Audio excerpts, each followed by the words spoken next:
Every time I do it, I do my thing. I've been on the bench, now I'm hopping in the game. Throwing up a shot and I bet it's gonna drain. Every time I do it, I Live once again for episode 3 already.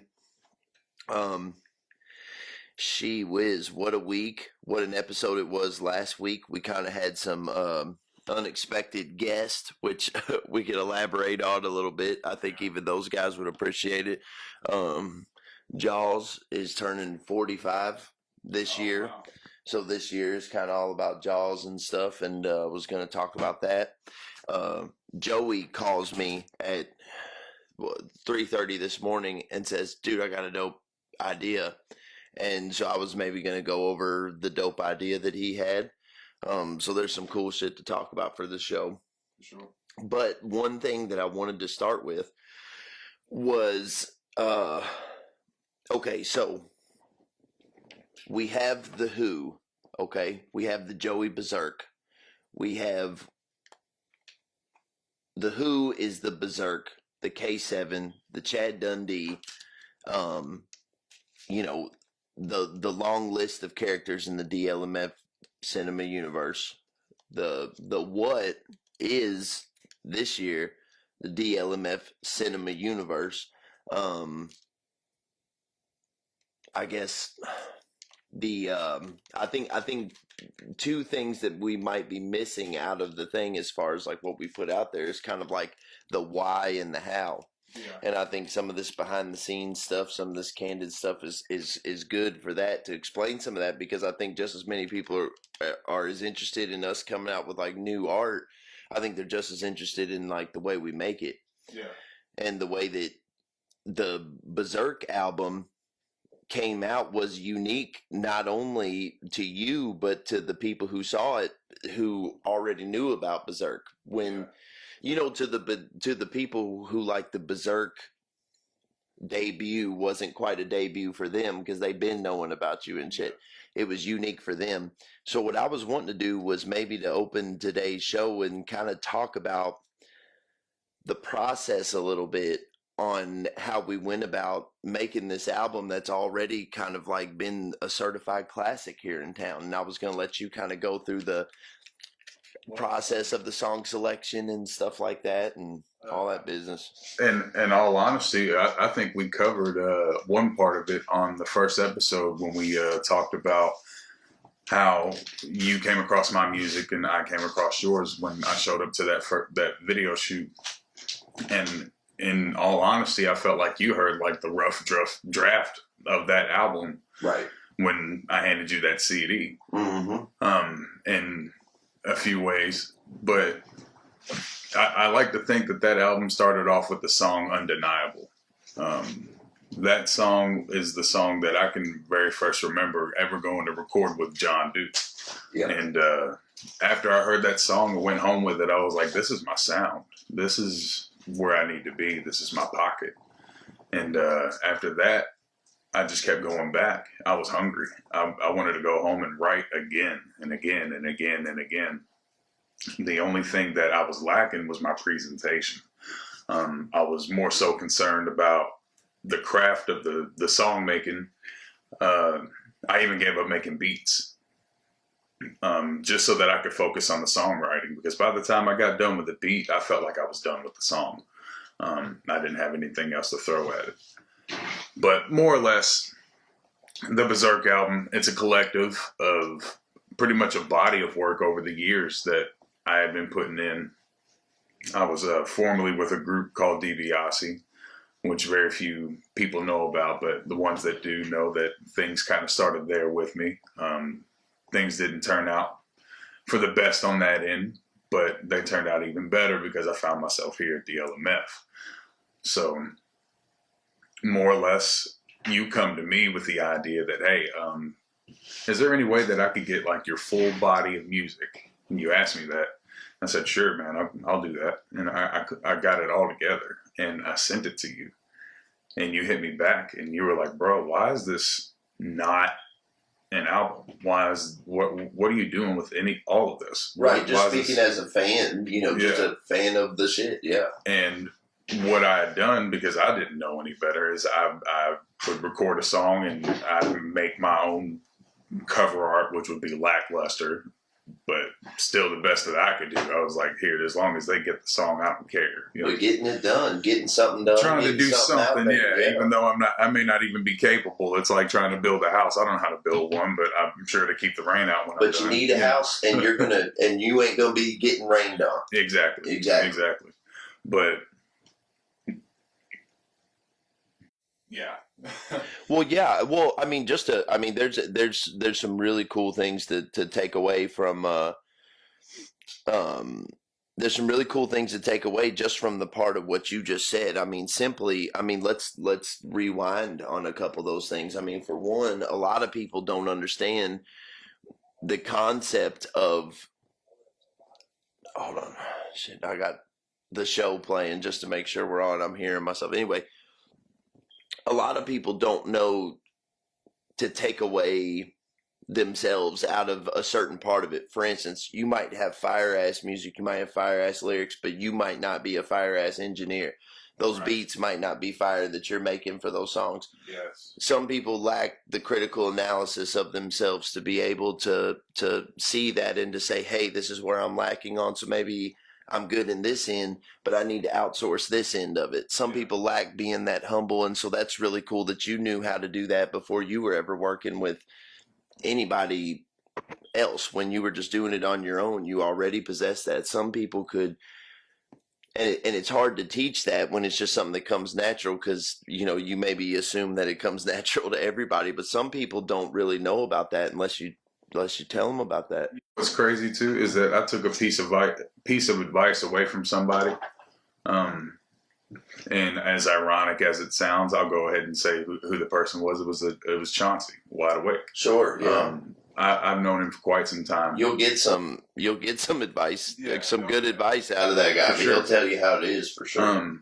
But he told me that I forget, it was a mentor of his, but this was years ago. He told me when me and him was working like a job together, and I don't know who the person was, but he told me that the lesson he took away from it is that he was told by someone that was a mentor of his that said, Chauncey, your issue is that you don't ever want to take the back seat to anything. He said, maybe you should try not having to drive all the time.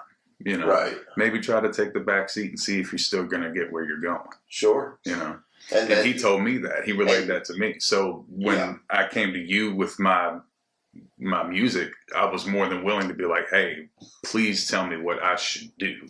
Because look, I think some people, and I don't mean to get too off track, but what some people will do is they'll just assume that they won't know something, and then they'll just assume their best idea of it and just assume that's the way it is. Yeah. Even though they're totally wrong, they'll still just assume that and then judge based off that. But I think what makes you like the thing work with you and I was that there was an understanding from the beginning that like the music end of it, you've got down. Like you've got the music side of it, you've got the ideas, you've got the creativity and the drive, you've got all of that.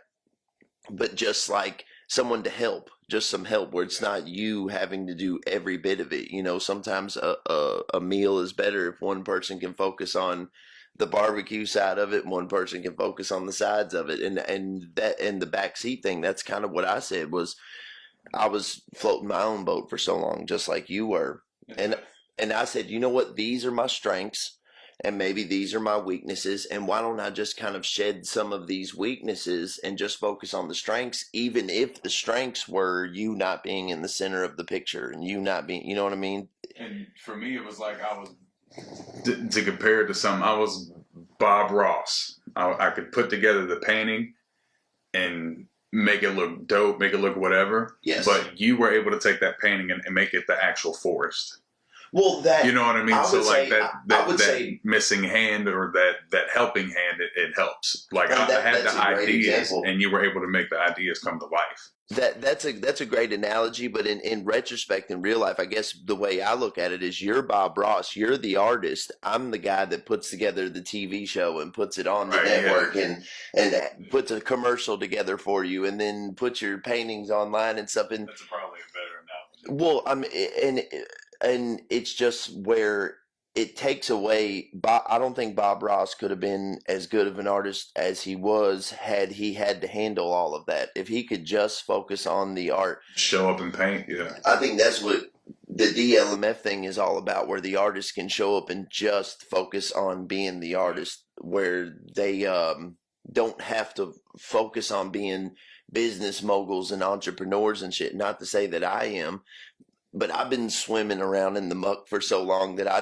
just kind of already know some of this stuff like the back of my hand. So it's like, let me tackle that for you. Let me tackle your office work to where all you got to focus on is being an artist. And I think that shows in your music and, you know, all the way down to like, you know, Girl Gage's work. I think when she shows up and she doesn't have to operate the whole show, if she could just show up and be the artist, that, you know, is a better output. And with that record that you had, or with that record, I mean, those songs, it's like those were the songs that made me fall in love with the Berserk experience. And I said, you know, and we were just talking about this. Joey and I were talking, where I told him, I was like, I declare that I am the best, the greatest of all time. I am the greatest rapper of all time. That is like a non-fan of rap music. Like rap, yeah. Rap is like a third or fourth language to me, you know what I'm saying, with other musical taste and stuff that I have. But to convert me like that, like I was telling you how I was like convinced that the shit was about ready to be slaw as fuck. And then to hear it and be like, dude, I was wrong. Dude's hard, you know what I'm saying? I said, if those songs could make me a believer when I didn't even want to like it, and I still loved it at the end of it, that's what it's going to do to anybody who hears it. So we need to give those songs we can't just let them dissolve down the wormhole. We got to give them the proper presentation. And I'm so glad we did it like that, dude. I think it gave, because, okay, it's not like you sat around for 8 months or 2 months or 3 months and wrote those songs and put out that CD and boom, this is where we are. Yeah. That CD tells the story of the last 5 years of your life. Yeah. You know what I'm saying? And it's crazy because it sounds like it was done in 3 months. It's so consistent, even all through the years. So I think that's also a testament to it as well, is that even throughout the years, I stuck to my same formula. I totally, man. And just while I'm thinking about it, anybody that's on the live feed right now, please feel free to call in 502-333-5153. Talk to us about anything. Anything you want to. Prank call us. See if you can handle what comes along with you attempting to troll us on this show. See if you're in the league you think you're in, for one, or for two. We could talk about what we're on right now is the Berserk experience and kind of how we're just fresh out of the gate with it, brother.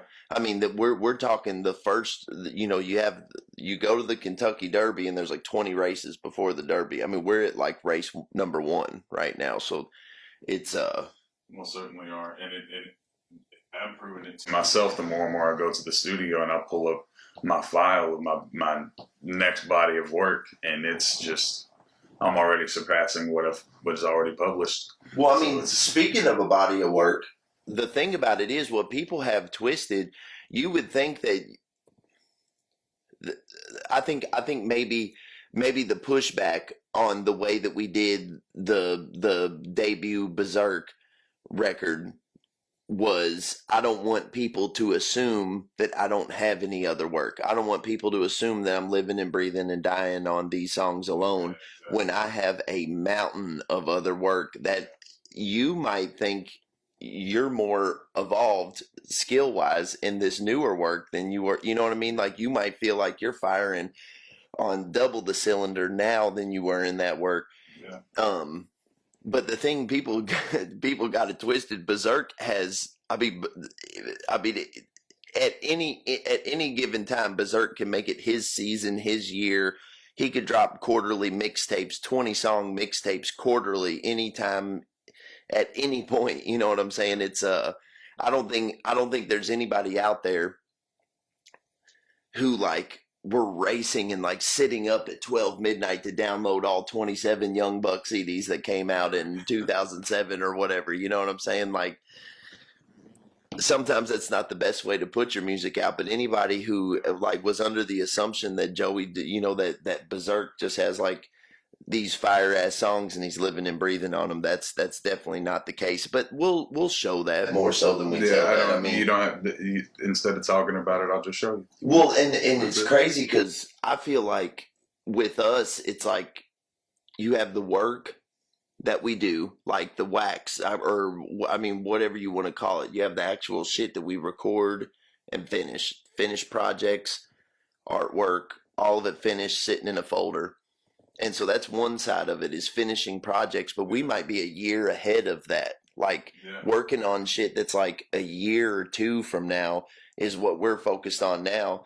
And then putting out shit that we've had finished for and that's, so it's become this weird thing because what, like, maybe the public sees us on at that moment, they might think that that's where we are at that moment, but they don't kind of realize that for like the next 6 months we've got just, it's kind of like what do they say, like when a star burns out, that when a star actually goes out, it's went out long ago, but the travel of the light is so far away that the light doesn't go away until almost, I don't know how much time, until after the star's actually gone out. So like if we stopped at any moment, we would still have something to release for the next, I don't know how many years. I said that same thing, and I think it was before we even took the film initiative.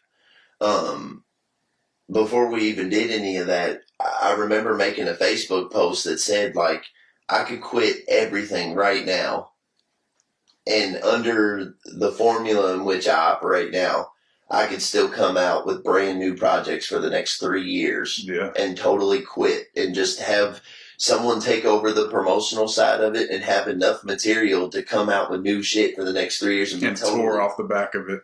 And it's the craziest thing that part of it doesn't really get a statistic, I think. You know what I'm saying? Like it's finally recognized when you hear about like Larry Bird going and shooting 100 free throws or 100 threes long after his career. Yeah, but it showed when he went out and played. And that's I feel like that goes back to your exact point. Is something that I'm always talking about, is how like the whole 20 years from now, what will they say kind of thing. And I think that's what's important. And when you start to think about, and I guess this is maybe something, and I'm not saying this because I'm any type of established artist. I'm saying this because I'm a fucking old man, and I know that there are young up and comers coming up, and if anything, it's the idea that if you think of something longevity wise, 20 years from now, you will start to see the things now that are and are not important. 20 years from now, they'll never say, man, you know what, whatever, but that guy sure was a nice guy.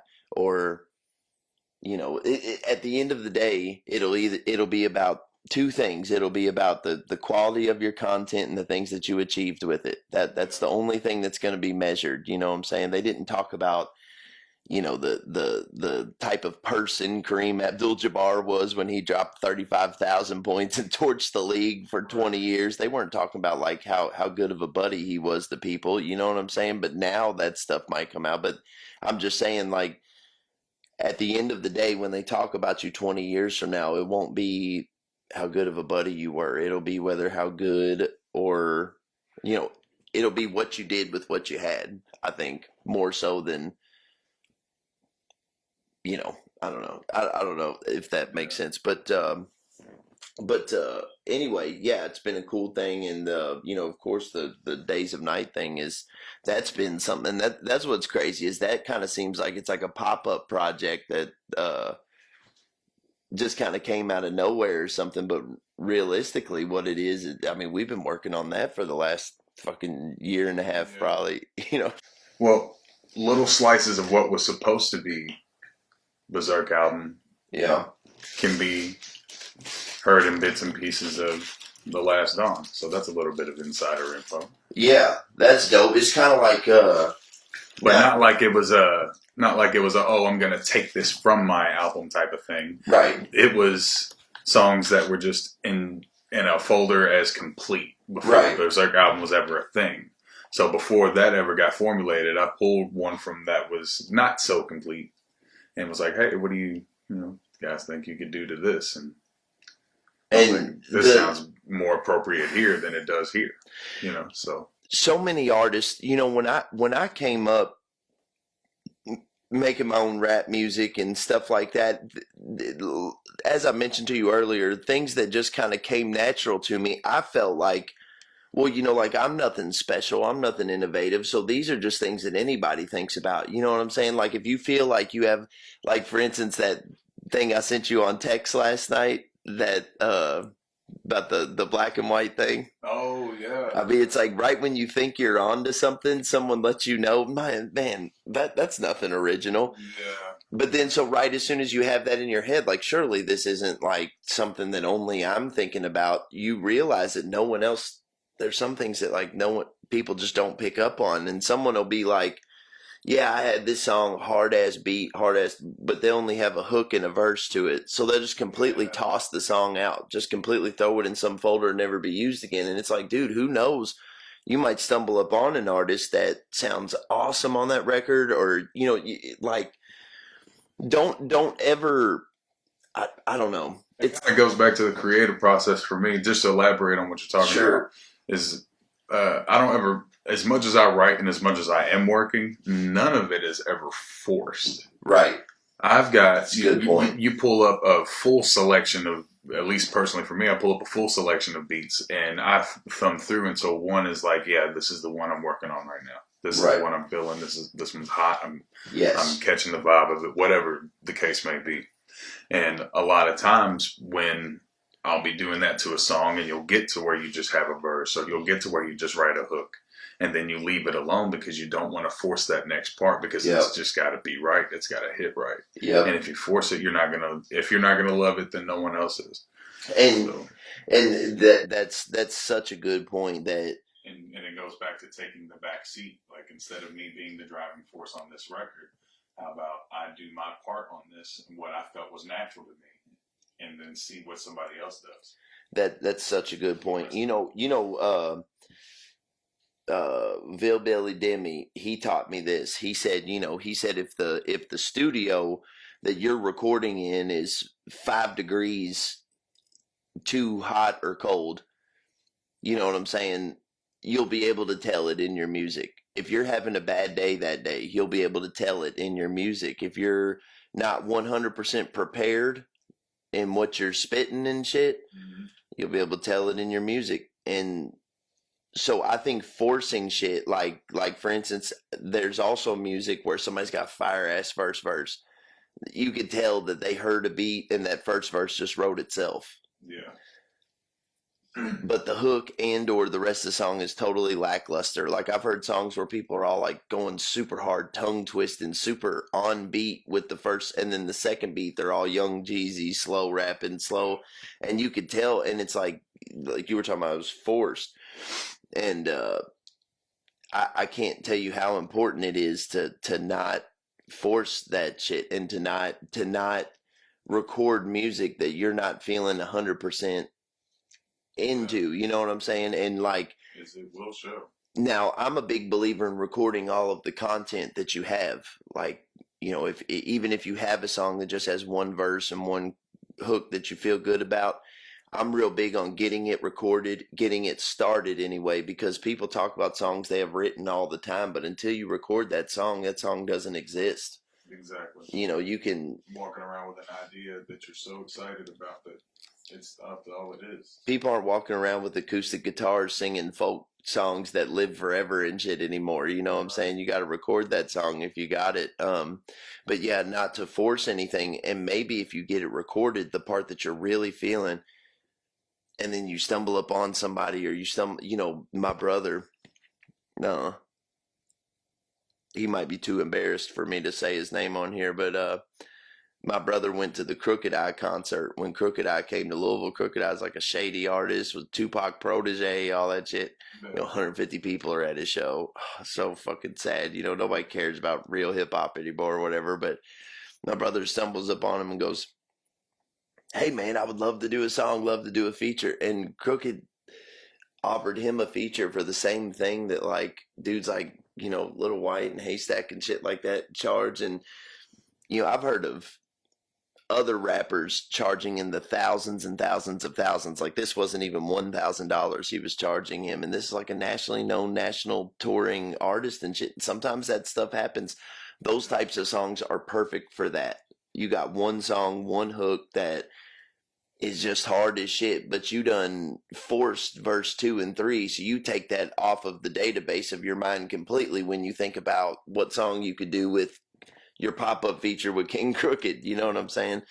Which he didn't have that issue. You know, he had some shit totally ready to go, but I'm just saying, I don't know. It's like people feel like maybe because their favorite artist doesn't do something, or maybe because they don't see other artists doing something, that they have to change their way of doing it. Like the way that they're doing it might not be right. But I just really encourage artists to be as organic as they can with their way of creating and recording and developing their own kind of collection. It's very similar to what you mentioned earlier, how you said that you felt like you were the hardest rapper, yet you didn't like rap music at all. And of course, I mean, I like rap music, but it's very rare that I listen to it myself either. Right. I listen to almost everything else but it. Right. And I think I almost do that in a way to make sure that anytime I listen to a beat, I'm doing it as me. Yeah.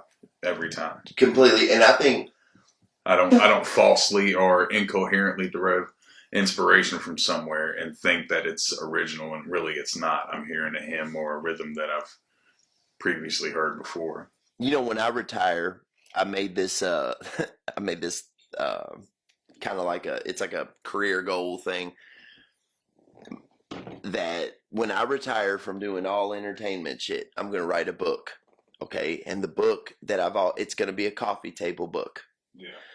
And it's going to be kind of, I mean, this is a magazine, but I wish I had something like I'm talking about, kind of like let me see. Kind of like this. Yeah.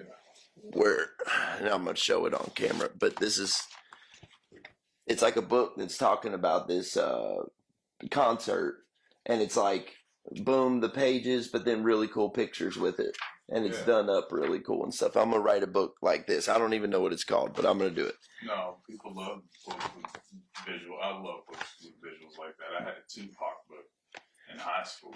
Was that the one that had like yellow pages, yellow notebook pages in the pockets where it looked like the shit that he wrote? Like, yeah, and it had pictures and It's like, it had like a fold out section in the middle with inserts that you could pull up. Stuff. My friend had that book, and I thought that was the coolest shit ever. I read it over and over and over and over because we had this period in school where basically that's what you did all period was read a book. And I just read that one all year. I was like, put it in my reading log. That's the Tupac book. Yep, read it. And I'm going to write a book called The Art of Writing. Okay. And it just kind of goes to a point that I was getting ready to prove, called The Art of Writing, and have pictures like that done real cool. And each chapter shows like different styles of writing that I've learned about through the years in which people develop their music or whatever, such as, and maybe get some really high quality, not obviously they wouldn't be my photos, but find some candid photos of like Jay-Z in the studio, of Lil Wayne in the studio, stuff like that. Yeah. But each chapter be different versions, such as you have the Eminem style, where you lock yourself in a room and lay on your belly on the floor for 18 hours and develop this magnificent 16 bars that is, or you have the Lil Wayne and Jay-Z style, where you're not really writing, but you're not like quite freestyling either. You just have some kind of shit, like some kind of bars in your mind, and you just kind of know how to put them together. You kind of have some go-to keywords, and you just fill in the blanks in between. A lot of people had that. I mean, and I'm not discrediting Lil Wayne at all. Not discrediting him at all. And I'm sure when it comes to freestyling, he can go on for days and days and days. But I know what I remember seeing, like on a documentary growing up, that when he would do his music, just, obviously for the quality of it, is he would do what they call in and out. Is that, I guess, just to make sure that every bar was there instead of just it being run the tape and I'm going to freestyle over the whole thing. He would do like maybe I think I know what you're talking about. 4 or 6 bars at a time. And then he would be like, all right, cool. Listen to it back and be like, all right, play it again. And then come in with the next 4. Boom, boom, boom, boom. Now he's got 8.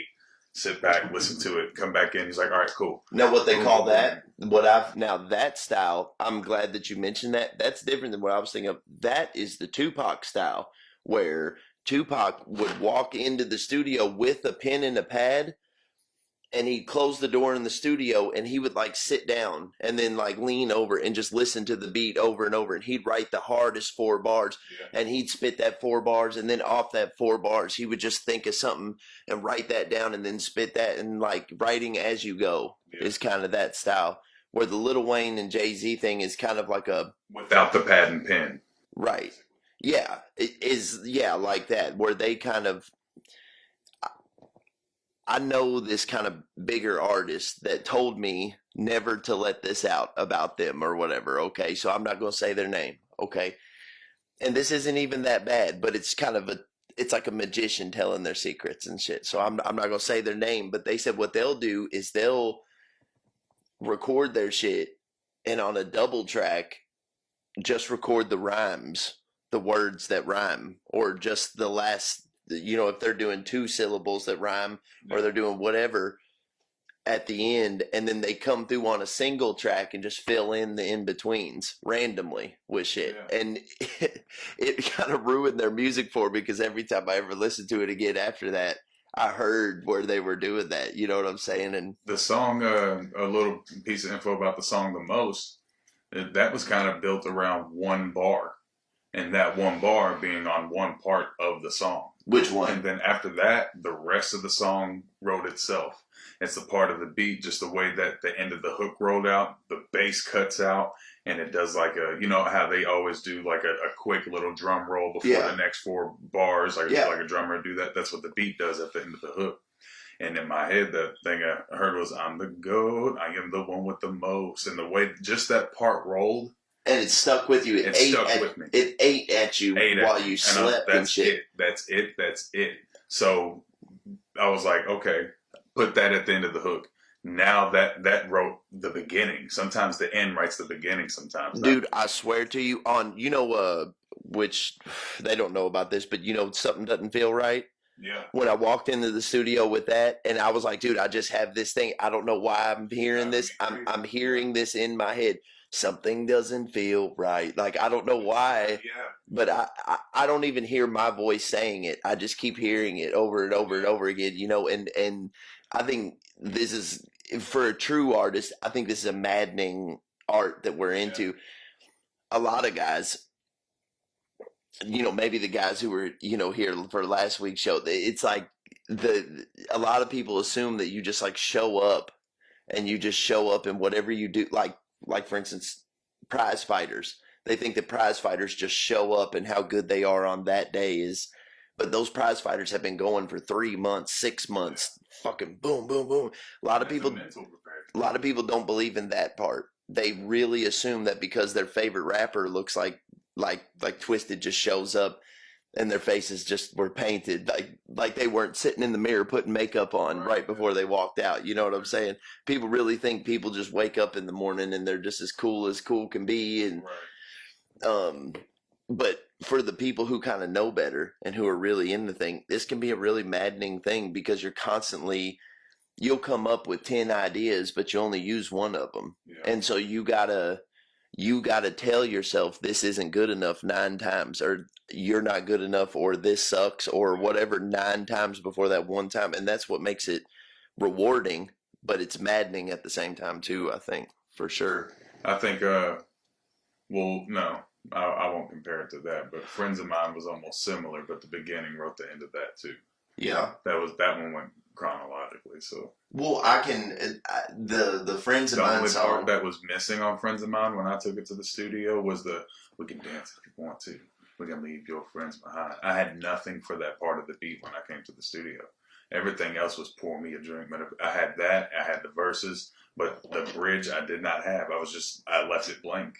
Right. And then I'm sitting there with Duke, and I'm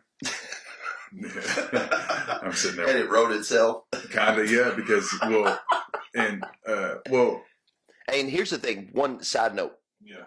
Go. Remember that thought, okay? Side note, you'll hear us talk about John Duke a lot, Jonathan Duke a lot. Joey and I on a podcast together, of course, we're going to talk about Jonathan Duke. That was a chain that bound us together before we even knew so. But if you are not familiar with John Duke, we're not going to give you a bio on John Duke. We just encourage everybody watching who's curious who this John Duke guy is to fucking look up John Duke and to go check him out and check everything out that he does. So if you want to know John Duke's work, listen to the Berserk album. Yeah. Every song on the album was engineered by John Duke. If you want to know John Duke shit, listen to the Cadillac Dundee catalog. Listen to the Berserk shit. Listen to, half the, I know a lot of people in town know about the Young Paul, the Underdog mixtape when it came out a few years ago. Shout out to Earl Dean. Earl Dean almost fucking died, but he came back, bounced right back like wasn't shit. Smile from ear to ear. So shout out to him. Glad to still have you with us, Brother Earl. But anyway, Brother Earl came out with a CD about 3-4 years ago. It was the hottest fucking thing in the city. That was a 100% Jonathan Duke effort also, Earl Dean had been making music around town for the last decade, and he made that noise he made that splash because of John Duke's effort, man. Not to say that Earl Dean wasn't hard as fuck anyway, but you know what I'm saying? John Duke really got behind him in a very unselfish way, and I that was really awesome. But anyway, enough about John Duke. If you want to know about John Duke, go look him up and support all of his shit and support all the artists that he gets behind, because he sure does a lot for the town. But anyway,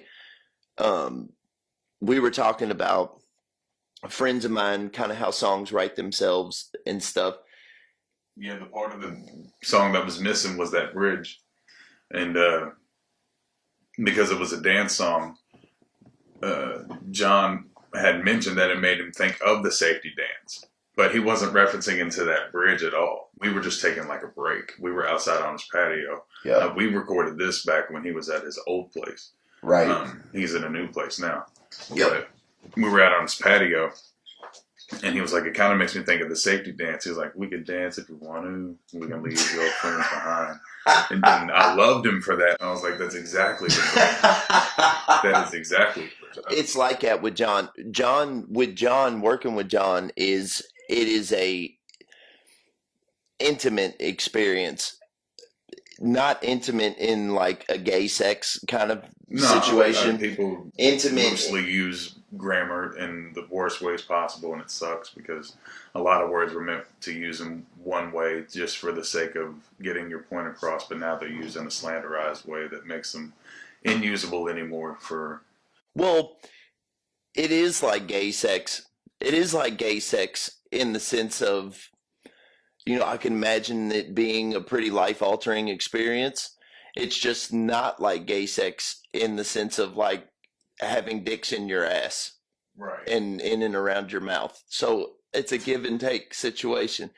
But the give and take situation. Yeah, but John Duke. Okay, so here's the thing. At Bobby's place at Head First, when we go there, it's a very like professional thing. It's a very, rightfully so. It's the way, I like it a lot of the time. But you go there, you have your work prepared. It's you like pull up your pants and you like, you dress like you're going to work and shit like that. When you go to John Duke's house, it's something different. You can go there in your pajamas on your absolute worst day in tears, and John will be there for you and like really help you understand that this shit that you're getting ready to record is like it'll be just as important to him as it is to you. And so therefore, I think the quality of work that's come out of his place has come from, and it's like, that's another thing. He doesn't get a statistic for that. There's not really, it's like you don't even mention that part of it. But if you look at, I mean, even with Big Mac's work, Yeah. with Earl's work, with everything that's come out of John's place, the Unburied Adversaries record, you know how I like produced all of that with live instruments and all that shit. I did all of that in his basement. You know what I'm saying?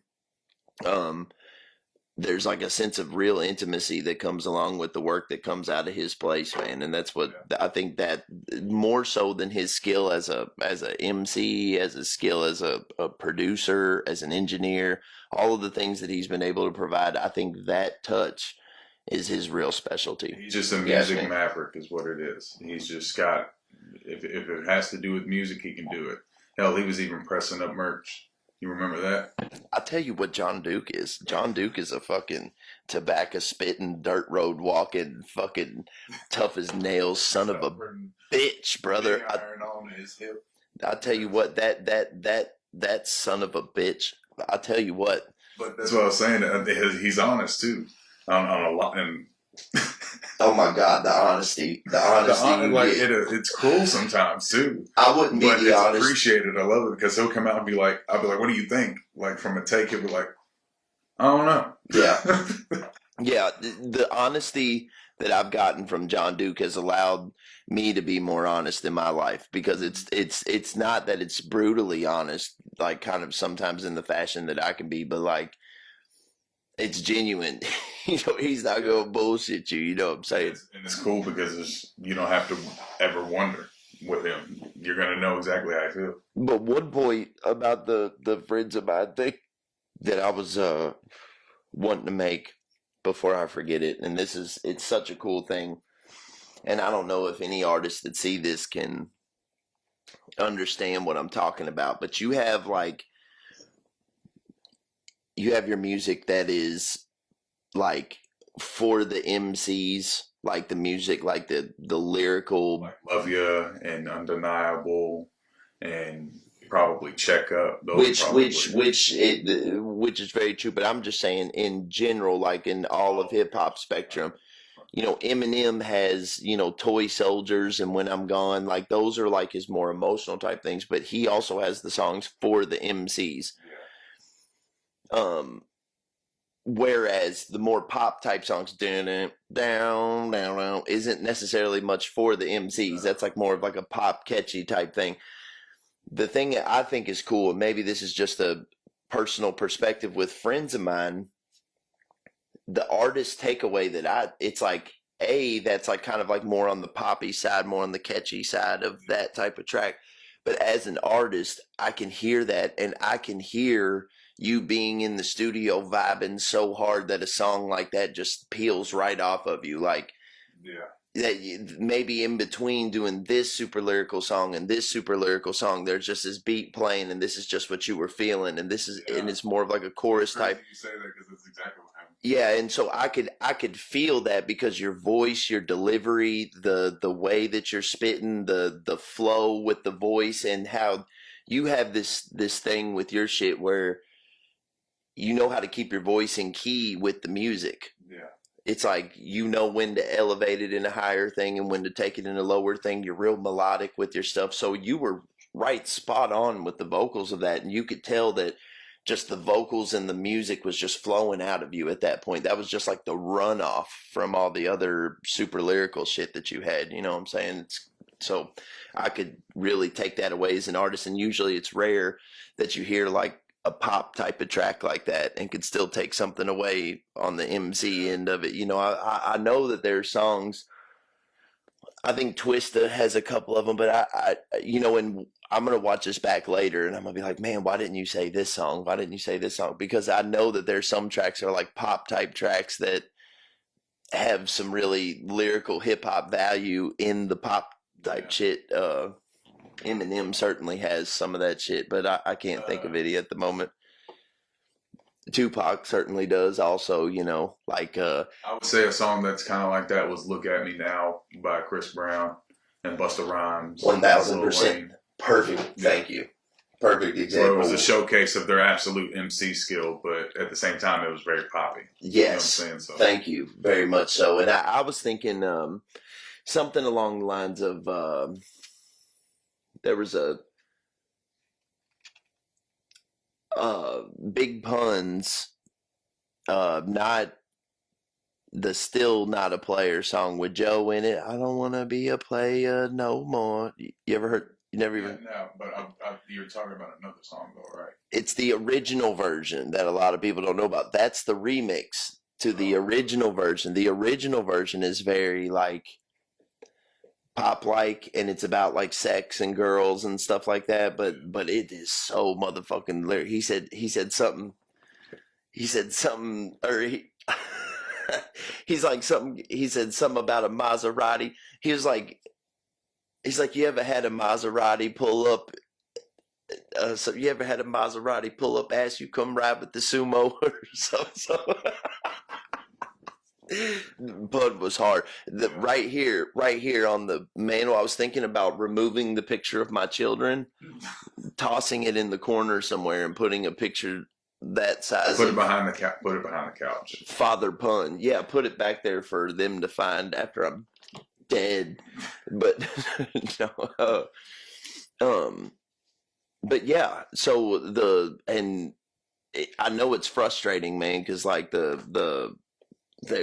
I've heard new Berserk music that it's like sometimes like, okay, what'll happen is, this is the behind the scenes thing, but Berserk will go to the studio, and then after he's laid something super mega hard, I know he's just 100% in love with, he'll send it to me at 2:30 in the morning. I'll wake up the next day, I'll listen to it. It'll be some of the hardest fucking shit I've ever heard in my life, but because I'm so like fucking tired and mad at the world and fucking contemplating the complexities of life and shit, I can't bring myself to respond like the little fangirl that fucking, no, yeah, you know what I'm saying? Like I want to. And I always had to I always try to make it understanding that anytime I send somebody something, there's no time frame to respond to me unless I state that in the text. And that's like, hey, I need to know ASAP what you think. I swear, I can't tell you how many times it there for you to get to when you can. Right. Don't ever feel like you gotta,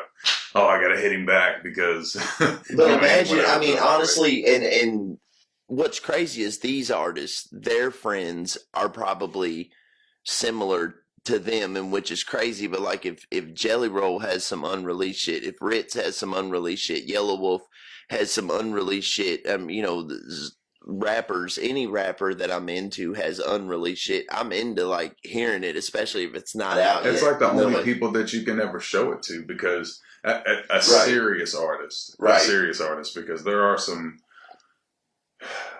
cheese dick artists, as you would probably phrase it, that will listen to a song that you play, and then they're dropping a song 2 days later that's eerily similar to what you just played them. Okay, so when I retire, like when you, that's for artists, that's our vent to actually show somebody that's actually a serious artist that you know is going to leave there and not say a goddamn word about what they just heard, and just leave it, take that with them. They just got to experience that, and just have that joy for it when it drops, and support it if you really did like it. That's what a genuine artist would do. Like, you don't go out there saying, playing a clip from the song. Like, don't do that. Like, let that be up to that artist. Like, let them have that. That's their cake. Let them eat it. Yeah, I mean, okay, so when I retire, I'm writing the book, The Art of Writing. Book number 2 is Cheese Dick Rappers. Cheese Dick Rappers. That'll fly off the shelf. Oh my God, dude. And the shit. Here's the thing. Let me give some people like a little bit of like a news flash, okay? Are we good on time on those? Let me see. Time sure does fly. Sometimes I feel like it's like been 5 minutes and it's about ready to run out of time, and then other times it's vice versa. It's it's about 8 minutes. But let me give people a news flash, okay? Being a rapper is not like a good look out here in society. That's not helping anybody. If you tell people, if someone says, what do you do for a living? And you tell someone, I make $50,000 a year as a rapper, I'm a rapper, that is not like, they're not like, oh, wow, that's so awesome. That's so cool. No one is saying that, okay? However, you have so many people out here using rap music as an excuse to not do anything else. Well, I can't focus on this in life because I'm being a rapper, yet you look at their rap, you're okay, so show me this output, show me this initiative that you have to make it as a professional rapper, and they have like nothing. They've featured on a couple people's songs at best on SoundCloud, and I don't know. And here's the thing: they're not like fans of the local scene. They're not really even fans of new shit that comes out. They don't watch new movies. They don't read the comic books. How many times have you seen one of these Marvel movies come out and you hear people say, well, in the comic book, it follows the comic book so well? I don't ever see none of those people in the comic book stores. Okay, those people aren't following comic books and shit. And so back to what you're talking about, how you send something to the artist and they will act like they're not even hearing it. Half the time they might not even hear it. Half the time when they do hear it, they're not even registering that that's the song you sent to them. They're not, and they just hear anything that sounds cool, that's popping, that people are watching, that people are liking, whatever little trend, and they just mindlessly follow that shit around. Like, I feel like it's like their heads are these big lead magnets just dragging their bodies around. And it's like I swear with these people. And I don't understand why rap music is like, why don't you just like do like instead of like pretending to be a rapper, why don't you just like pretend to be a drug dealer? Right. And do no rapping. Don't put out like, why don't you do that? Like, because those people will really pay for like big slots to be at shows. And because they're not paying to really get their music out there. They're paying to be able to put pictures on Facebook to say, look at me on stage at this show in front of this big crowd. That's all and it takes away the reason that those slots are so valuable is because people like that will pay for them. So they don't give a fuck about how good Berserk's music is. They don't give a fuck about what kind of revolutionary, innovative artist Berserk is. Fucking fatty knapsack or whatever the fuck they call themselves. You know what I'm saying? These people are literally offering me $1,000 cash in an envelope for this slot. Yeah. Match me that with your skill. Give me a skill that makes me feel like it's worth more than $1,000 cash to put you on stage, and it's never gonna happen. So it's cheese dick artist. So don't get me started, okay? Because I could write a book. The CDA. This episode 3 could be a fucking transcript for that book, okay? So don't get me started on the cheese dick artist. That's why I just assumed to like not send anybody shit. Yeah. Joe Rogan is, of course, you can't have a podcast and without talking about that, but I heard Joe Rogan say one time that if they said, well, no, I don't really exercise. I don't really lift weights and stuff that much. I'm happy with my body and happy with the way my body looks and I feel. And he said, well, maybe you should do some weightlifting, some like lightweight lifting, because you need to train yourself a form of resistance. You need to have some type of resistance in your life where you're trying to do something so fast and the world isn't allowing you to. If anything, it's good for you mentally. That's what he said, to have like a path of resistance. And I fucking forgot what I was connecting that to, but oh yes, about the releasing music, sending people music stuff. To me, that's like an exercise of that mentally, is when I can like exercise having something I'm so into and so excited about. Like, for instance, this shit I was editing for the fucking Manhunt movie that I can't wait to show you. But the practice of resistance where I have something hot and don't have to send it to 25 people or 99 plus people. Just, it's like that's why that shit goes to you, because obviously we're exactly together, yeah, you have, so therefore you have this like trusted view that you send the shit to. No pun intended, but I also kind of see you as a devil's advocate too, because sometimes you can hear something that I don't, and I always appreciate how many times. I mean, when you send me something, and I'm not going to front on you, and if I ever seem off-putting, not just to you, but Rick Pitino, Well, no, like Rick Pitino would always like come down on his team like right to the media. Like he'd be like, "Well, so and so wasn't playing any defense. This person," and Yeah. he would do that just to kind of because they wouldn't want to be talked about in the media, so they would fucking play defense the next kind of thing. Yeah, but right next time. but anyway, like when you send me something for the sake of it being as good as it can possibly be, I am immediately listening to it to try to find something. And it's not that I'm trying to find it because you know what I mean? You're listening to it as an artist. You're like, okay, show me what you did. I'm listening to it like this, like, okay, all right, ad libs just a touch too loud. Okay, this, you know what I mean? I'm hearing it like that. And sometimes you'll send me some shit that I know that you probably have that in mind. You know, I'm listening to it like that. So the shit is sheer fucking dynamite. I mean, it's crystal clear, flawless.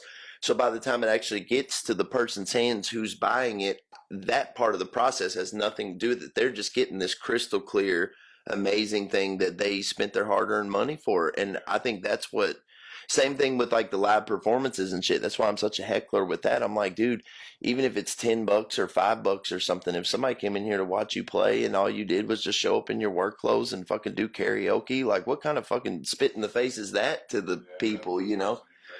People are like, oh, I will play a show whether it's in front of 5 people or whether it's in front of 50 people or 5,000 people. But it's like, yeah, will you do that show? Like, will that show be karaoke in your work clothes? Yeah, you know what I'm saying? So Are you still gonna do? you think you're doing the people a favor? You think you're being like, you know, what do you call it? Like determined or whatever to do it that way. But in retrospect, you know, people are paying their hard-earned money to watch that shit, you know, and Yeah. so I don't know. I'm totally with you on that, but with that in That goes back to the biting on you know, people biting on sympathy. oh man, that's a big thing. We talk about that shit so much. What up to the good folks watching the show and shit. I think we talk about that a lot off camera and shit. Yeah. And so maybe, you know, just to give reference to it, something that we talk about a lot off camera, because there's sometimes text, if you type a post, sometimes your tone can be misconstrued. People think you're coming from a different place. Yeah.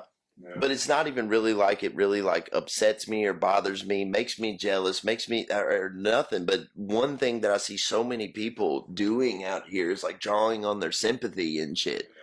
This bad thing happened to me in my life, so I'm going to tell you every single detail about it to make you want to come support my music.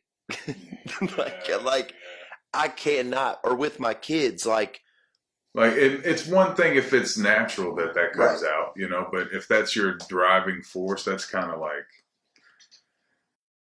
I don't know, that's a little cringeworthy if you ask me.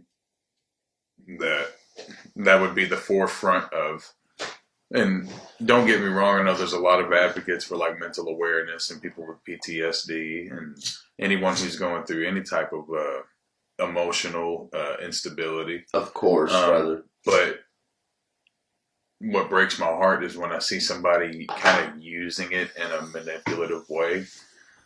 There's some people that are really dealing with that shit to the point that they can't just spread it out for all their buddies to see and shit. Like they're, you know, trust me, there's some people out there that are really, really, really not trying to make a public spectacle of something very traumatic that happened to them. And hold on real quick. Let me make sure oh my gosh, Priscilla. My cat's fucking with this. Priscilla, this isn't a cat toy. It's Priscilla. We're in Priscilla's world. We have to remember. I'm like that. hearing this thing flicker. I'm looking down. My cat's attacking this fucking hardware. On At any moment, she can tell us to get the fuck out. So, right. But let's see. You know, there's some people that don't want to to subject their shit publicly, and so you have people out here like, man, this happened to me, and have to remind you about it every time they're on stage, have to remind you about it every time they make a post, have to remind you about it. And then especially their kids, when they're pimping their kids out, taking pictures. Dude, I seen a motherfucker here in town. Dude, look, and I'm not going to say any names because I'm not using this for that. I seen a motherfucker here in town who had kids. I'm going to just say more than one kid, twins. kinda. And his kids were sitting there in the fucking hospital with IVs and tubes up their nose and shit. And he had them fucking lined up in a picture and fucking did some kind of like music advertisement. Like put them in the picture and then put his like rap name on it and some like song title thing with his kids with tubes up their noses and shit, dude. Disgusted me, dude. People who use their kids to get more likes and all that shit, man, and use their sympathy and all that. Like, again, going back 20 years from now, who's going to be proud of that shit? I post everything that I feel important about. You know, so whenever I post a picture of me with my little girl, that's just because, you know, that's when my time to see her, and I'm showcasing her. That's your Facebook. That is your personal thing. You were with your child today. You're kind of an open book as to who you are. You're more so than just the rapper. You're also a person. Yeah. You take a picture with your kid. That's cool. You know what I'm saying? There's absolutely nothing wrong with that. That's what Facebook's for. You're showing off your daughter because she's so beautiful. Same way if you bought a brand new car, same way you bought a brand new, which that is the utmost beautiful thing ever. So you're showing it off kind of thing in that way. And that's the way people see it when, you know, when they see you doing that, they're like, look at him showing off that gorgeous girl. Look how pretty she is, whatever. It'd be different.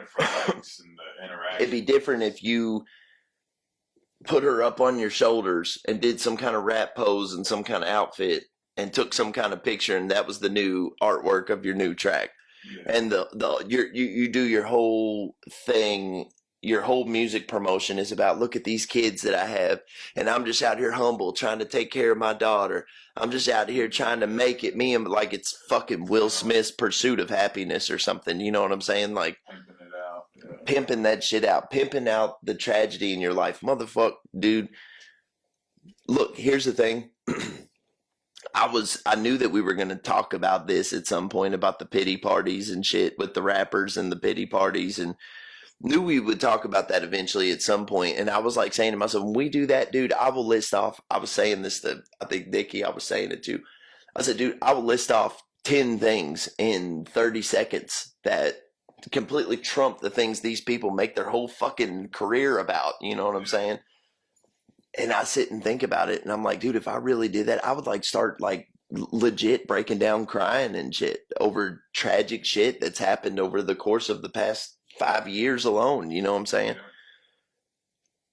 But that's what weak people do. Weak people play pretend sad to draw on people's pity to come support their business or whatever they're selling. And the time I've ever been sad or ever been really angry, the last thing I want is to tell anybody. I want to be left alone. The way I look at it is Mr. McDonald, which that's obviously not the dude's name. Whoever the CEO of McDonald's isn't. But I'm just saying, the CEO of McDonald's, he could be going through some super tragic shit. You will never know about that. Never. On the advertisements of a McDonald's thing, whatever. Whenever you see McDonald's, you see, even though it's the cheapest of the cheap, unhealthiest of the unhealthy, it is the imperial restaurant across the United States of America because it remains untattered, flawless. You know what I'm saying? Get the Daily Double today for 2 for $2. By the way, little Beth Sue is sick from school today. Get 2 for $2 and all proceeds go to some fucking sick person or something like that. Like, they could do that cheap shit, but they just don't draw on. Now they do the donation thing where you can like the thing for the change, that if you can throw your change in the little slot that goes to the housing thing. Yeah, which is awesome that they do that, but at the same time they do not use pictures of unfortunate or misfortunate children as a reason for you to come buy their hamburgers. Yeah, exactly. And whereas I see somebody using pity me to come support my shit as like kind of like a will work for food standing on the side of the thing. Now it's like, regardless of if you think my shit is creme de la creme or you think it's fucking drive-through fast food coleslaw, regardless of what you think, I want to remain the imperial foundation on the block. You will not see me on the side of the road with a corner. Sorry, it kills me every I'm time. just saying, you will not see me on the side of the corner with a sign saying "We'll work for food." I will be the imperial foundation on the block, regardless of if you think my shit is cheap fast food or not. And that's kind of the way I look at that pity party shit. Like, I just, and you see some people, and the thing is, they might have like dope shit. They might be super dope, and to even say anything to them about it makes you such a hater. It makes you such an insensitive prick and all that stuff. And it's like, man, people have been dealing with, I was telling you this on the text message yesterday. Like, I know that people deal with depression, and I like it that they're claiming to make that more of an understandable thing. Yeah. But let me tell you something. They're not taking it easier on anybody these days, as far as like, if somebody comes at you in a certain way because of where they are mentally, that is no more understood today than it ever was. Yeah. And for there to be so many depressed people with such low self-esteem, people sure do love the fuck out of themselves in this generation. Right. Yeah. If people were so depressed, and if mental health was such the situation that it was, how come our society is so self-centered? How come we are focused on numero uno first and not on helping everyone around us? If depression and mental health and all those things were such an issue, how come our local scene is full of people who hate each other? You know what I'm saying? Yeah. Like, and snake around on each other and do that. How come our thing is totally solo about what will bring me the most? I was thinking, I'm so glad you said that, because I was thinking about that this week, is that people will get behind you when you're basically at your beginning stages of your career, when you're first starting to put your merchandise and everything together and you're showcasing yourself. But then it's like, those that are close to you will start to come to you and be like, yeah, man, well, you're going to blow up one day. It's going to happen one day. Don't ever forget who you are, man. Don't ever change. Don't ever da-da-da-da-da-da. Okay. But the second I start taking the steps that I have to do to blow up, you start to inadvertently see it as, I'm too fucking good for this, or I'm too fucking good for that. No, I'm trying to give you what it is you say that you claim to support behind me. If it is that, then you have to understand that what I'm doing is necessary. So I'm sorry that I cannot say yes all the time. I'm sorry that I can't be here all the time. You know why? Because I'm on set doing the video that you're waiting for. And now all of a sudden I'm too good for this, or I'm too good for that, because I'm trying to present it to you in a better fashion. So sometimes that means waiting. Sometimes that means no for now. Sometimes that means I can't be here because I'm doing this.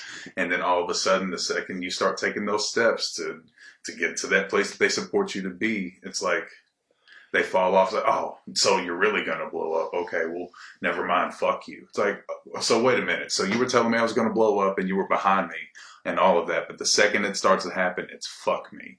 Because for whatever reason, and that sucks.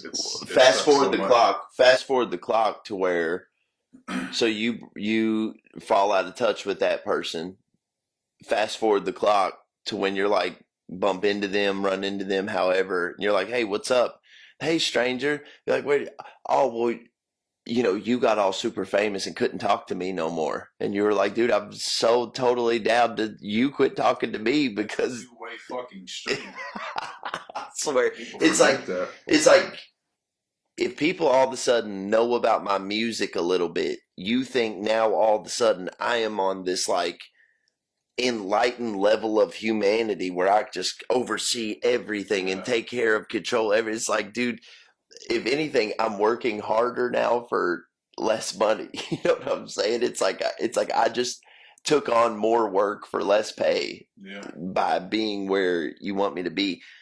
And my response when you were talking at first, I was thinking to myself, well, like, welcome to the game where not only is it like that, but I mean, you're talking a game where you post your new shit and you will be like, so-and-so available now, download here, ... link. someone will comment on that post and be like, where do I download it at? Where do I go to download it? You know why? Because they didn't even want to hit the see more button. Exactly. And, you know, and that just goes to show you, like, I don't know. You almost got to bring it to the fucking doorstep. Yeah, and I mean that goes to show you where people's mindset is when it comes to it. You know, like we think about catering to the person who's like a for real fan of our shit. Like we think about catering to like every detail because we want them to be entertained by every detail that we can, because those are the type of artists that we are. I think that's what makes people here click, is because we see art that way and we want to cater to other people who see art that way. But in retrospect, 90% of the people that our shit is coming across are so casual that it's just like that. I mean, they've got about 15 seconds to look at a picture, to hear something, see something, and regardless of what it is there. So you know what I mean? And the thing is like when it comes to blowing people away in 15 seconds and shit, like that's not the business that I'm in. That's not what I'm in it for, you know? And so what people do is they get broads in bathing suits and twerking, and they get a bunch of... You want to watch it instantly. Yeah, it's like you want to watch it to see how nasty these girls are going to get in this video. It doesn't really have anything to do with the song and shit. And I'm just not... I'm not into the, like, how many followers and how many listeners and watchers can I get contest, and that I'm just like, you know, I'm like a painter that came too late or something, you know what I'm saying? Where those people, and of course they probably didn't mind being famous for their shit, you know what I'm saying? But it wasn't only about that, you know. It was about the art first, and the society, back to the pity shit, the society that we live in has us in this place where apparently like the numbers don't lie, and you know, we base our support of you off of your situation, or what it seems like your situation is, way more so off of what you actually do. Like that's somewhere down at the bottom. Yeah. And you know, they talk about this toxic masculinity, but in honesty, I think what our society suffers from the most is maybe toxic tribalism, where we're so disconnected and we're so separated from everything, where artists aren't even grouped together in one scene anymore. Now it's artists from this town or this camp or this thing, and everybody is so separated that they are willing to come together and do whatever it takes for their team to be seen as like the upper hand, or so they'll lie, they'll manipulate, they'll tell fucked ups, all in the name of their people or their person, to get the upper hand in whatever situation. In the meantime, there's just so much lying and bullshit going on. No actual real work happening, where what's important is who has the most friends and the most supporters and the most followers, and the actual, and it's like, so it's like, okay, this person is super, oh shit, earthquake. It's like, this person is super popping right now. Let me go check them out. And there's this big wave going for this person. You go check them out. Young Jeezy. I don't know. I know you're a big Jeezy guy, but like, yeah. But it's like, you go check these people out, and then you're like, I don't get it. You know what I'm saying? Like, what is it about what these people are doing that are, you know what I mean? And I think the game has been fucked up for that. And I think the business that we're in, like I said in the first show, I think is like, now just side note, I will say one artist that did put on a hell of a show that I did go see that surprised me, because you know how you get that idea that through the visual sometimes it looks a lot better than it appears. Sure. Like, as far as live performance, I was real sketch about what Rick Ross would sound like performing live.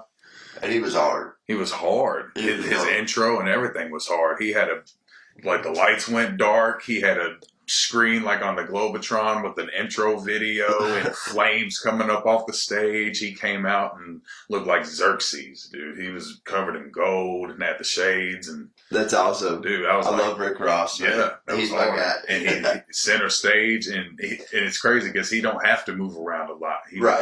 He commands the stage just by simply just working it. Stack was always a lot like that. He could just kind of stand in one spot and really move a crowd and shit. And that was It was crazy too because the bill was him, and then before him was Wale, which Wale wasn't bad at all either. right. I love Wale. I mean, honestly, for like a mainstream dude, he's got some fucking hard ass music, dude. No, yeah, for sure. And he's got a lane too. He knows what he's good at too. Because if you listen, I mean, not to knock his creativity or whatever, but I think a lot of his hits kind of have that similar. Definitely. They're almost like relationship Kind of like based. it's like you're right. It's like almost like another Common, if you ask me. You know well, what I'm it's saying? Where, to like, me it's to me poetic it's and it's about relationship struggles between.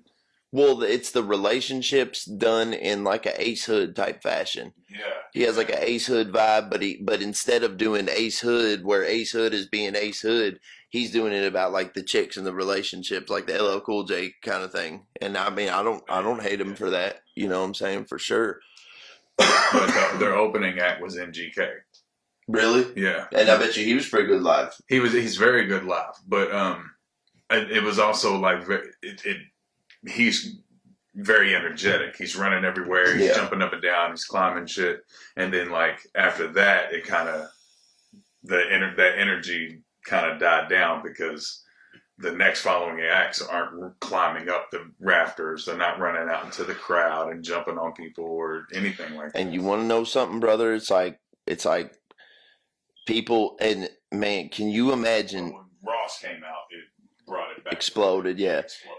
But can you imagine how many people at that concert, MGK, when he climbed up and looked at that stadium of people, were like laughing at him for doing that, or like confused, or like, what the fuck is this white boy doing, or who the fuck, or probably didn't like him just because he was a white dude up there, you know, or whatever.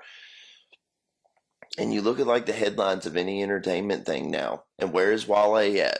I mean, Rick Ross is always going to be doing the thing, but MGK is like, you know, top artist out here and shit. I mean, he went out and did the thing regardless of, I mean, dude, you got thousands of people shitting all over MGK all the time because of the Eminem thing and all that. But, and I'm not the biggest MGK fan, but dude, that dude is mega famous. And he came up from being like a regional type, like underground type dude that Diddy I just, remember 100 Words and Running.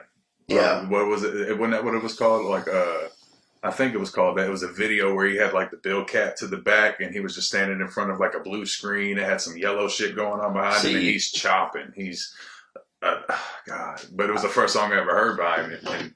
Because he's a Cleveland guy, isn't he? Yeah, he was. There was a video I saw of him before he ever popped, and he was riding around in like a white PT Cruiser. Like that was his car. That's how they got around and shit. Yeah. And it had duct tape on the side of the bumper and everything. Yeah. And shamelessly, he was like, "This is what we're whipping in," you know. Yeah. And he didn't have nearly the tats that he had. I think at the time, real young in the face. I think he might have been like, what, 18, 19 at the time. Well, but that's why, like, I see shit like that, and like I'm never like coming at a rapper for the car that he drives and shit. I'm never like making fun of a rapper for, you know, if anything, if I am ever coming down on anything that a rapper does, I mean, especially if it's somebody that I'm not like, I don't know personally or whatever. If you ever hear me talking about something personally, it's because I think something's either been borrowed kind of from what we were doing, but it's never about that person as a person because I don't know them as I don't care to, you know what I mean? It's like, I'm sure they're really charming in real life. I wouldn't mind to, but at the same time, that's not what I'm talking about. I'm talking about the art and shit. I would never go at a person and try to dig into their like personal life and that type of thing. So it's like, no, that was just from like some but no, web surfing. No. But hear me out. Is what I'm talking about is like when artists do that, when artists come and do that with me, kind of take personal digs and shit with me because of things like, oh, he's not shit. Look at this. He hasn't done this and he hasn't done this. And what they've done isn't even factored in because that's not even part of the subject. Like if there even is any subject matter there. But it's like, I think to myself, like, do these motherfuckers really not see the potential in how much that they could eat their words one day, with that on a tree stump yelling at us saying our mountain's not high enough.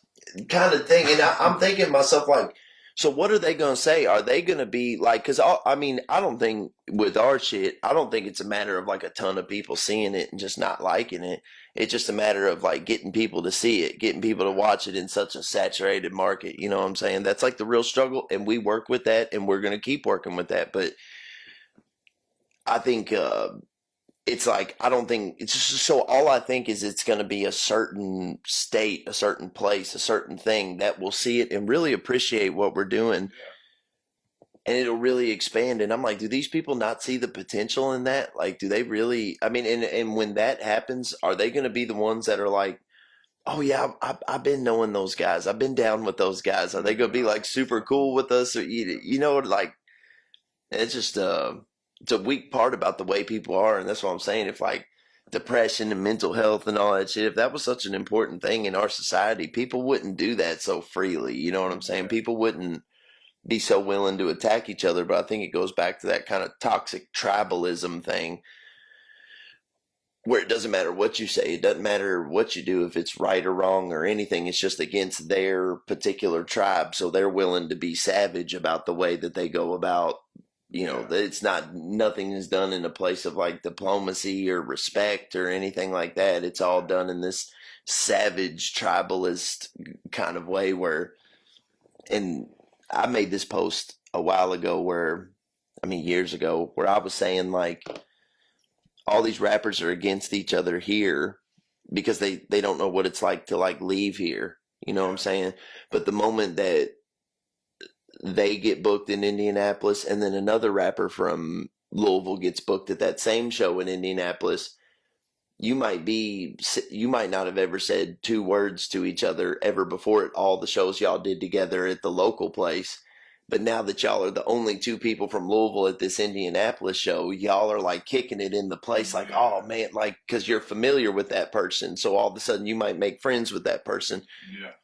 I think if people saw it in that aspect, we would realize how together we are in this town and shit. And we'd be much more supportive. Like with all the, if you took the entire group and moved them and put them just in another city, how quick would they all?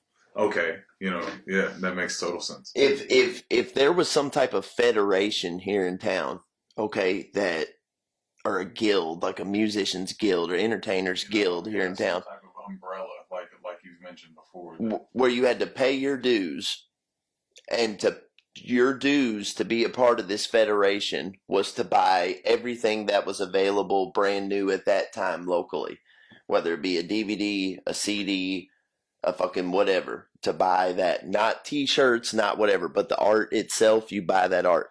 Therefore giving the artist motivation to actually put the art out, because they know that they're guaranteed sales just off of the guild alone. And then therefore, if it's part of your dues to do that, you're, as an artist, you're going to scan everything that's available, because at that point, whatever you have in your hands is what's available in town. And that's what you're going to be up against. That's going to be your competition. So you're going to pay attention to all of it. Yeah. And if we're all supporting this thing, we all support each other. If every artist in town paid $5 for every CD, all of us would be able to make a living off of doing this music shit. But nobody can support each other that way. So therefore, nobody even wants to put out projects to sell. And that, it's like, so kind of my point is in our first show, I was talking about what we're trying to do. Part of it is where like it's like even at its most popular, the 80s horror shit, it still was like bottom of the barrel type shit in the mainstream when it came, so it's like the fact that we're doing 80s style horror shit, I don't really expect it to be like the most famous thing that there is. But another struggle that we have, I feel like I've kind of realized here lately, is we're not in it just to be like popular, recognized in the game, or to make money in the game, or to be like famous in the game. We're in it to kind of somewhat change the game, to change the way people see, release, support, react to local entertainment.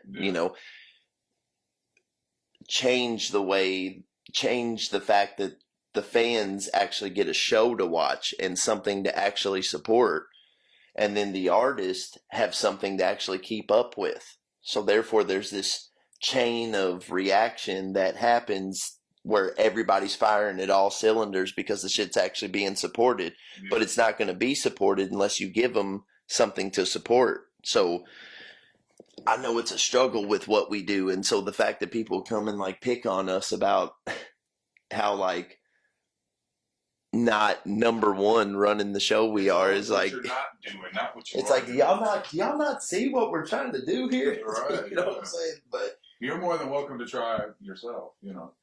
more than welcome, man. And guess what? And I know you'll be the first one in line to watch it. Dude, listen to me. Listen to me.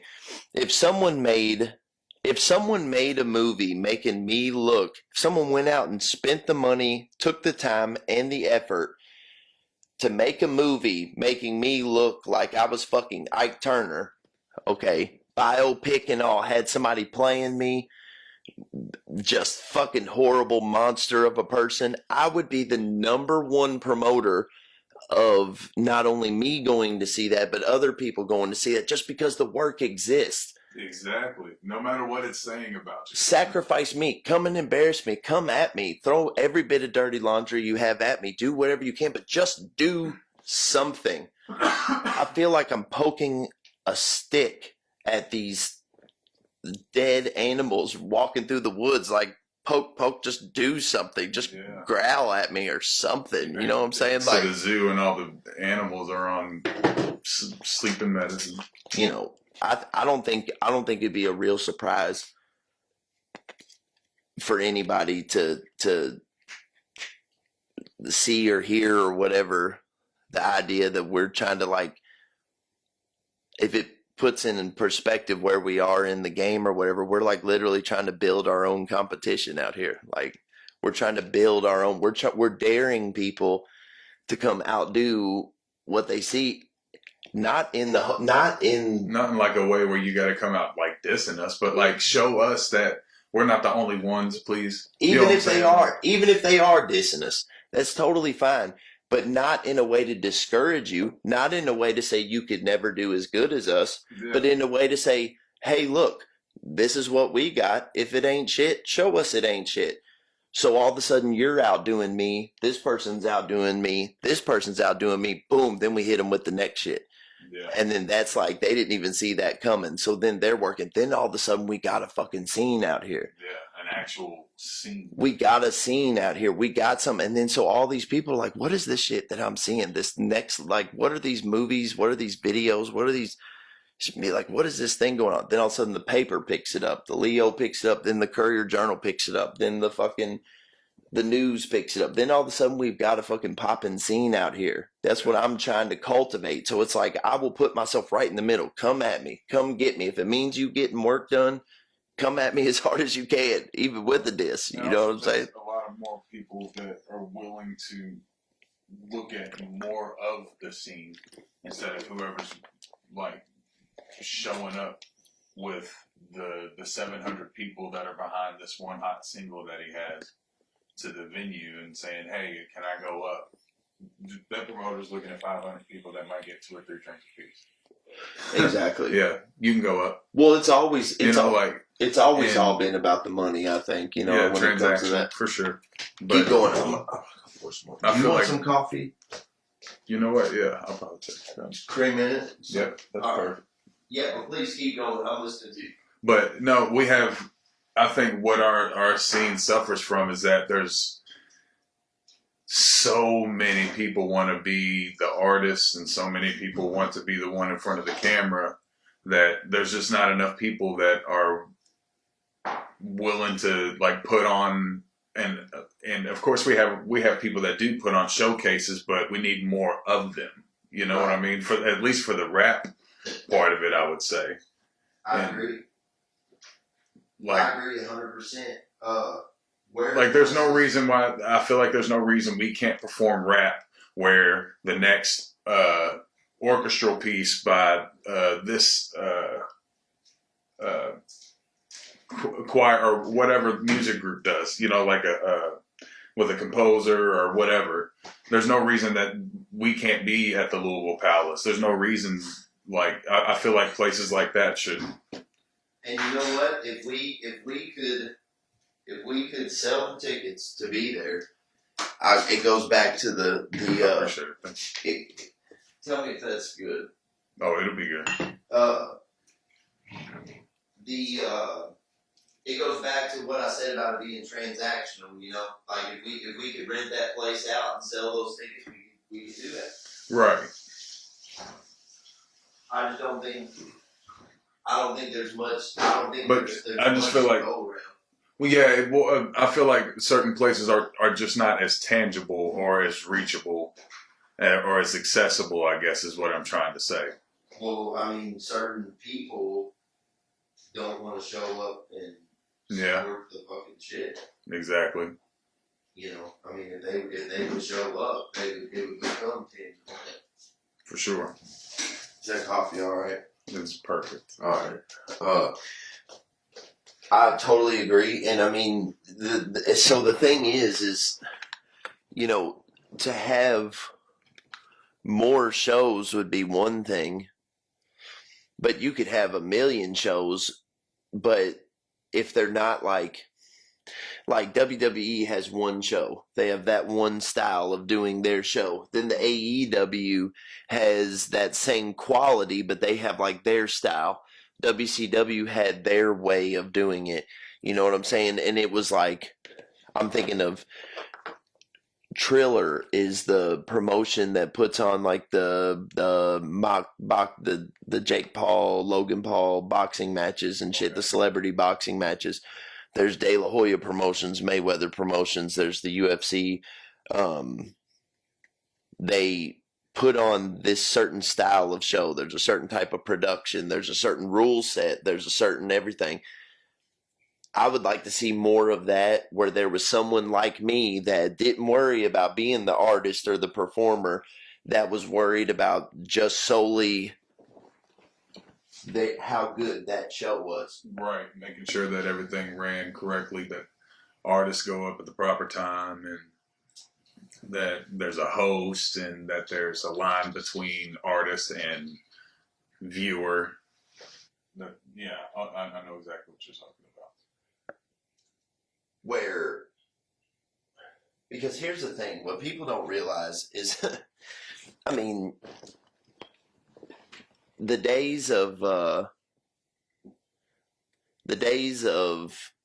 making a CD and being able to stop at a gas station and make $100 with that CD, selling them, or, you know, it's just, I'm not going to say they're totally over, because you always have hope and shit like that, but everything's more based on streaming and shit. So to make money as an artist these days is a lot harder, you know what I'm saying? If people understood the money that was in promotion, and if they understood the volume that came along with actually putting on a good show, they would see that the money side of it, if they want to be on the money side of the music, that promotion is where it's at. They would take themselves out of the, I mean, you want to know something? You want to know who people pay attention to more than the hottest rapper in the club? Is the dude driving the nicest car in the club. The dude looking like he's got the most money in the club, or the dude looking like he's the boss of the club. That's who gets more attention than the rappers. And I wish people understood that. And if they understood that, I think people would be more focused on like the money business than they would like the rap business. And they would let the actual people who are like, whether they're going to be poor or rich or famous or live under a rock the rest of their lives, they're still going to make this music. Like, let the game be for those people. Yeah. You know what I'm saying? And I think that in itself would transform into there only being like a more polished set of artists to choose from, and therefore would give people a little more motivation to support it, because it's not like 97% slaw as fuck. You know what I'm saying? Yeah. Anybody who's watching here, we had a couple of people last week that tried to call in, but because we had some unexpected guests, but because we had blah blah blah blah blah excuse after excuse, main excuse being who I am as a person. We couldn't take the calls because we had to use the phone. So anybody who would like to call in just to say what's up, just to ask us any questions, anything, the number is on the caption of the thing. It's 502-333-5153. Feel free to call us in. We'll put you on the microphone here. I don't know if people on the live video will be able to hear you, but we'll repeat what you say anyway, no matter how good or bad it is. If it's too embarrassing, we'll just censor the phone call like the United States government, and everything will be up to community standard. Obviously, you're under no obligation to even mention your name. If you just want to chop it up, it doesn't matter. Well, no, what I'm kind of, man, you want to know something, man? Here's the thing. I'm kind of disappointed, and I'll tell you why. This is what I was expecting, because, according to the word real out here and what the word cool. Yeah, this dude's cool. When you talk about the dude's cool, that doesn't mean when you walk up and touch him, his skin is cold. That's not what that means. It means he's like a nice guy. He's fun to be around, whatever. The word real is becoming that, I think. The word real does not mean like practical or authentic or reality. Yeah. It's not, it's like just a word for somebody being really, really cool, I think is, but in the name of that, I thought when we were going to do like a live broadcast that this motherfucking phone would be torching with people just roasting the daylights out of me. But a lot of people are introvert, and I think it probably boils. And I notice that a lot more nowadays. Is that a lot of people that you'll see that seem so confident and so secure, like on social. You'll meet them and they can't even look you in your eyes. Oh my gosh! Hanging out with them, it's like, where's all this self confidence and all this that I see? Like, why can't you? But I think that's what's happening is a lot of people are getting a lot more comfortable not having to deal with other people, so they just don't know how to do it when it comes around. Anytime I ever hear, and one big thing that I hear, I've heard this for years, that if this many people are saying this about you, and then how is it not true? Or how is it their problem? Or how are they just haters or whatever if this many people say this about you? And anytime I start to hear anything about that, I say, man, I wish we could have a live press conference where you are sitting there and I'm sitting here and we can discuss this and anyone can ask any question at any time. That's the way it used to be, really. And it's like we could sit and talk about this and debate this exact scenario, and it could be left up to anyone watching who they feel the right person is and the wrong person at the end of it. However, they'll congregate on somebody's fucking Facebook thread, in a thread that I'm either blocked in or can't comment in or whatever, you know what I'm saying? Can't even type to take up for myself. Or inadvertently tagged in. And so I'm like, dude, you know what? I will make a total live broadcast where anyone that has anything to discuss with me, if someone really felt that, if I really felt that way, that strongly about somebody, where I was going to attack somebody's name, try to cancel them on social and shit, I would want to have that platform. I'd want to call them. I'd want to show the world what I was saying was the truth, instead of on some fucking snaky little fucking Facebook posting and shit. I'm like, dude, I got a live platform. There's a lot of people that got a lot of shit to say about me. So I open a platform for them to say it to me, for the world to see. And this phone has you know what I mean? There's a comedian, it's what's Aziz Ansari, isn't that his name? He was in Parks and Rec and all kinds of other shows. Hilarious as fuck. Hilarious. Yeah. He had this bit on his stand-up where he was like, social media has screwed up the dating world, because whenever you used to ask a girl out, you would approach her face to face and get your answer right then and there. There's no left unread. There's no wink back. You weren't left to wonder. So whenever somebody approached you and asked you out, you were kind of in that obligation in that moment to give them that answer. Yes, no, maybe, give it time or anything.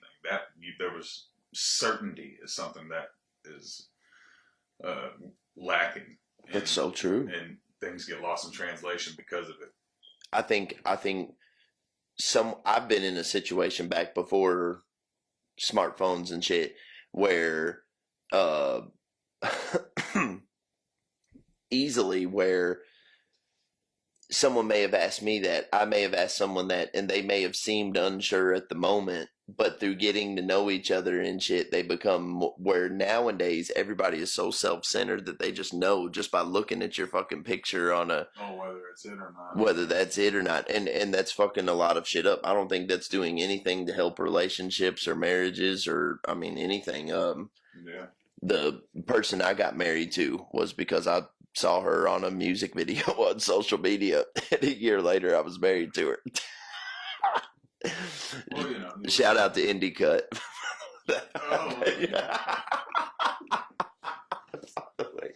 By the way, thank you guys for all your charitable donations to DLMF over the years. But but yeah, I mean, dude, that's so true, and I can't begin to explain you know what my number one pickup line used to be? Now listen, we didn't call it running game. Okay. We didn't call it spitting game.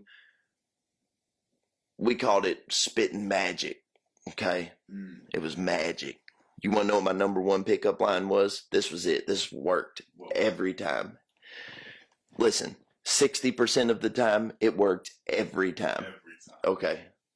It was this. Are you ready? I put on my real velvety voice, and I'd say, and I go up and I'd say, "Hi, my name's Chad. What's your name?" That's it. That's all it took, dude. That's all it took. And from there, the conversation was. That was it. I never had a problem because I grew up with two women. You know what I'm saying, in the house. I never had an issue like carrying a conversation with a woman. Not to say all women are the same. But at the same time, there's a certain, like, not a tone, but I would say like a certain, I'm at a loss for words here, a certain, I don't, man, I'll say this, just to sure, share my experience on it.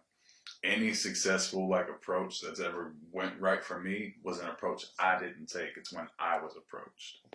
Every time I did the approach, shut down, rejection. And it made me Joey, stop. you feel like you're 2 inches tall when that happens. Right, yeah. And of course I do it in the most suave way possible. Of course. In the most gentleman way possible, and as charming as I can be. But it never seemed to work when I would do it. So I was like, you know what, I'm just going to stop. Right. And then all of a sudden, like, I guess... It seemed to work out in scenarios where it was the opposite, where I was approached, and I was like, "Well, that's kind of refreshing," you know. And it's so strange, man, because that is any time that there is like it's put out there that there's an interest for me, I feel like maybe confident enough to be myself a little more, to be more open and honest, maybe a little more outgoing. Yeah.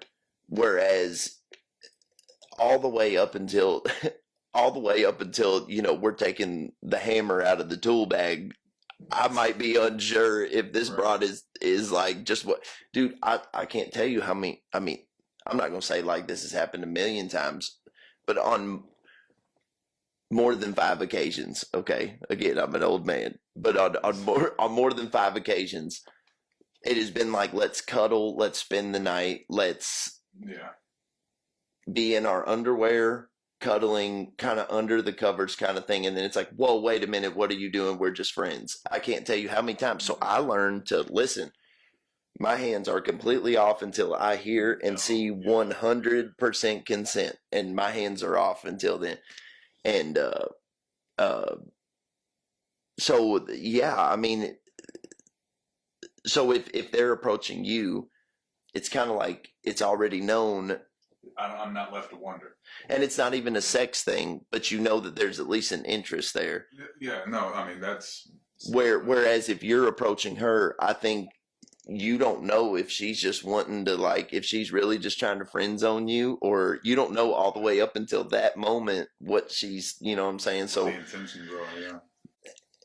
and that's why, I mean, but at the same time, if you sit around and wait on somebody as a man to come holler at you, you're gonna be sitting around. You'll be waiting a long time. You're gonna be waiting. You know what I'm saying? And so,